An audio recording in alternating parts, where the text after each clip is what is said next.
Hello and welcome, I'm Tina Cornish. In this video, I'm going to share with you and I'm going to guide you through 5 very powerful steps towards healing those emotional wounds that are left from your trauma. We all know that trauma affects us quite deeply on an emotional level. However, when we suppress that trauma, we carry it with us, we end up self-sabotaging ourselves, and it can actually prevent us from living a life of true peace, love, joy, and fulfillment. So I'm here before you today to assist you to break free from those emotional wounds. Our very first step in healing is the acknowledgement of our emotions. By suppressing our emotions, ignoring them, trying to run away, we do not do ourselves any good. The suppression actually keeps the energy within us, it holds the emotion within us, and it actually in the long term prevents us from moving forward effectively. So the very first step to healing is to acknowledge it. You want to take note of how you're feeling. You want to allow yourself to feel the feelings. And this is very important because as a soul, you have come forth to experience your experiences with feeling, experience the emotion. So by trying to ignore it and suppress it, you're not doing yourself any good. So step number 1 is to actually acknowledge and feel those feelings. Join me in this little exercise. I want you to close your eyes and just take in a few deep breaths. Just allow your body to start relaxing. With each breath, I want you to allow yourself to feel the hurt. Any kind of a hurt that's within you, any hurt that is coming up for you right now as we are talking, allow that hurt to come up. It could be a feeling of being betrayed or from any of your experiences in the past. Just allow yourself to get in touch with that. Feel the pain. Where do you feel it in your body? Is the hurt in any part of your body, or is it just felt in the chest? It's usually a tightness within you. You can recognize this tight, constricting feeling. Perhaps there's a heaviness within your stomach. Just by breathing into it and allowing yourself to actually feel it and be fully present is the very first step, because during the process of feeling it, your subconscious mind is going to shift for you and reveal to you what is laid within that feeling. Those experiences and the memories might come up for you at the same time. Please pay attention to what comes up for you. Alright, so that is just one of the first steps that you can take. Really give yourself the permission to go into those feelings and allow them to come up. What you're actually doing is allowing yourself to observe the feelings. You're not reliving any events, so you are perfectly safe to go through this process and to do it even alone. If you've had severe trauma in your life and never received support, I encourage you to reach out to me and I can assist you further. Once you've acknowledged your emotional wounds, the next step is to understanding how they impact you in your life. You see, trauma and the emotional wounds shape our beliefs, our behaviors, and our sense of ability to move forward in life. They can lead to patterns of self-sabotage, fear, anxiety, and that truly holds us back from that full potential that we deserve and that life that we truly desire living. And my intention here is to help you move forward into that full potential and live your life authentically without the self-sabotage and the beliefs that are not possibly even your own. Let me give you an example here. Let's say you were abandoned as a child. You may discover in your life as an adult that you struggle to trust your partner. You may have this fear and anxiety within you all the time that they are going to leave you. That there is a pretty good example of how your past wounds, undealt with, affect your future and the life that you're living now, and keeps you locked in this state of anxiety and fear all the time. Now it is possible to heal this. You don't need to be stuck all the time. That is the good news. When you start understanding these patterns and how they affect you in your life, becomes quite a crucial step in your healing, because you'll begin to understand and see how your past is actually influencing you from making good decisions in your life. And you are able to break free from this by just giving that simple attention to it. Obviously, if you want to dive deeper in my Freedom to Thrive course, we actually explore this quite extensively and unravel it quite deeply. But right here and right now, you are able to reach that level of understanding how it impacts in your life so that you can set yourself free. So the third step in healing your emotional wounds is releasing that pain. Now this step could be the most challenging of all. It involves allowing yourself to truly feel it and express it. Those emotions that you've been holding on to, and for some of us, you've been holding on to it for many, many years. So they are suppressed and sometimes difficult to get in touch with.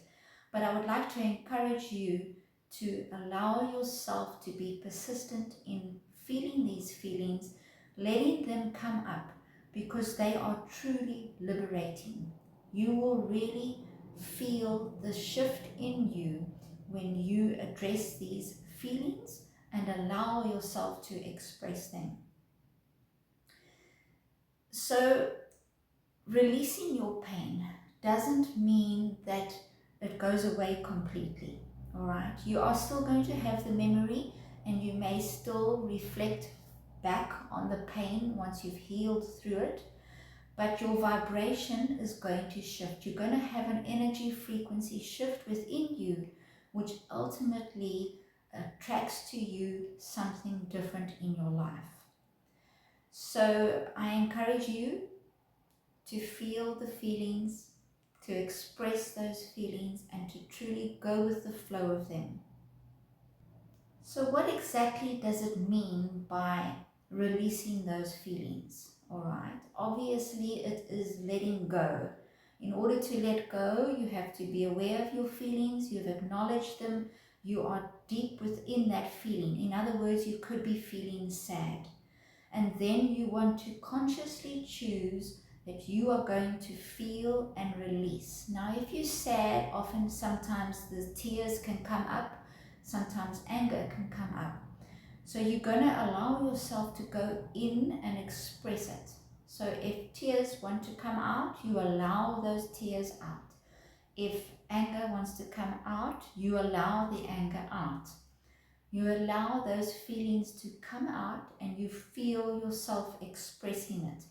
That is crucial to experiencing and releasing it and letting it go. And then you just gently go with the flow of that. As soon as you've released it, you will feel that impact within you of letting go. You will feel that it's like almost like an emptiness within you as the energy shifts and releases. Now, one very powerful technique to incorporate here is journaling, especially from suppressed memories and suppressed trauma, because sometimes it can be difficult to truly get in touch with the emotion because you've become an absolute master at suppressing it and keep pushing down those feelings. So when we start journaling, it's another way of helping you to release the feelings, and it could be the first step into identifying and acknowledging them. Like you could be writing, I am feeling sad, and that could lead you into the true feeling and experience of expressing it. And I just want to remind you that it is perfectly okay and it is safe for you to feel these feelings as a process of healing and moving forward in your life. One of the ways to identify that you are succeeding is to feel that lightness. You want to be feeling the lightness after every emotion is expressed. You don't want to be feeling more depressed. If you're feeling more depressed, then you want to reach out for support. You can reach me in my Freedom to Thrive program where I can assist you personally, but you do want to be able to notice that change within you going from heaviness into a lighter feeling, and that is an indication that you are succeeding. And believe me, it can be a bundle of many different emotions. So if you're going from sadness, you might feel more frustration and anger. Identify each one and allow yourself to go through each one. Remember, healing is a process and it is a journey, and it is not always accomplished in one little session.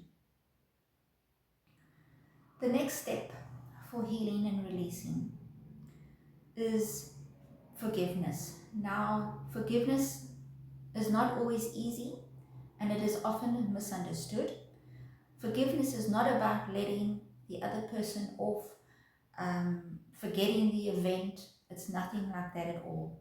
Forgiveness, true forgiveness, is about releasing yourself. It is forgiveness for yourself so that you may be freed and move forward in your life. It is nothing to do with the other person. Yes, the other person was involved in maybe creating the event, but forgiveness is your true, deep down healing process. If you cannot move through forgiveness, then you must reach out for support. Various events are harder or easier to be released through forgiveness, but forgiveness is definitely the most powerful way. In my course, what I work with and I help people to release, I use the technique Ho'oponopono. You can reach out to me on my website if you want to read up more about how I use Ho'oponopono, but it is an excellent way of acknowledging the hurt and allowing yourself to go through that process of forgiveness. And it involves being truly authentic and involves bringing your true soul into the experience by moving from anger, hatred, holding on to that unforgiveness, and moving into unconditional love. So you want to at least try to do this little exercise. You would imagine the person who has hurt you, that you're holding unforgiveness towards, standing in front of you, and you want to imagine just saying to them, I'm sorry for holding this against you. I forgive you. Thank you. I love you. And that is just one process with the integration of Ho'oponopono to say, I'm sorry, I'm letting you go now, and I forgive you. Once you have done that, you need to be experiencing the feeling within you, that lightness that comes from true forgiveness. It's not about that other person, it's about you. So the next step, the final step, will be rebuilding yourself. Re-identifying, refulfilling yourself with the truth of who you are. That self-empowerment, not feeling like you're unworthy, shifting into the pure worthiness of everything that you deserve in your life. That is the next and the final step. And yes, there can sometimes be resistance to doing this. If there is resistance that comes up for you, know that there is still some healing that needs to take place. So one of the ways in which you can begin doing this is taking in a nice deep breath, put your hands over your heart, and just say to yourself some loving affirmations like, I am lovable, I love you, I deserve anything I want, I am worthy. Now, if you're feeling the resistance by saying those affirmations, you know that there is a pattern within you that still needs to be healed and released. But you can also use the words, I am willing. I am willing to love myself. The word willing helps you to shift that subconscious patterns within you that's going to be coming up and helping to guide you forth. So in other words, you're not trying to take this huge leap into believing it. You're going through this little process of saying, yes, I'm training myself. I'm choosing to love myself. I'm choosing to feel worthy, and I'm on the way there. So the more you practice all of these techniques, you are going to feel the shift within you. They are powerful. They work. I know within myself, it's helped me incredibly with all of my clients through Reiki healing. It has definitely assisted as well as those people who are within my Freedom to Thrive course. So please reach out to me if you need some support. If this video has helped you in any way, I would really appreciate you giving me a thumbs up, or perhaps you would like to share this video with somebody who is also have been through trauma and may need it in their lives. So thank you for being with me. I appreciate it, and I shall see you in my next video. Bye bye for now.